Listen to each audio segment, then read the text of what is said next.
సమస్త ప్రాణిలో అంటే సమస్త ప్రాణికోటిలో విశిష్టమైనటువంటి వాడు మానవుడు మాత్రమే.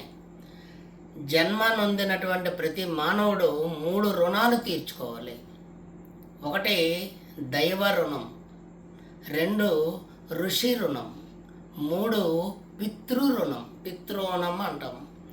అయితే ఏది దైవ రుణం అంటే గాలి, నీరు, నిప్పు, భూమి, సూర్యుడు, చంద్రుడు, సమస్త ప్రకృతి అంతా కూడా దైవం ఇచ్చినటువంటిది. గాలిని కలుషితం చేయకూడదు, నీటిని దుర్వినియోగం చేయకూడదు, అగ్నిని ఘోరమైనటువంటి పాపకార్యాలకు వాడకూడదు.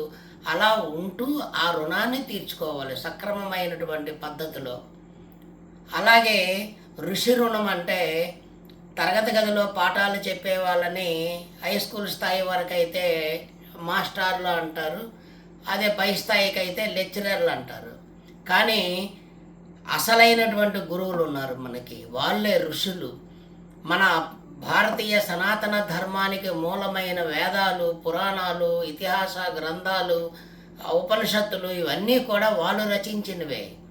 అంటే వాళ్ళ పరోక్ష గురువులు.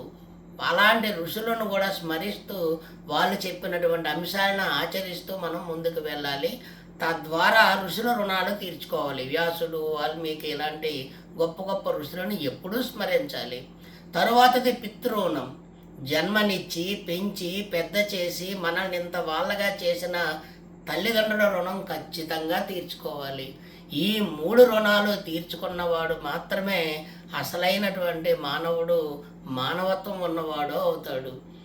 మన స్వార్థానికి ఈ రుణాలని మనం ఉపయోగించుకుంటే ఉపయోగం లేదు. Think it once.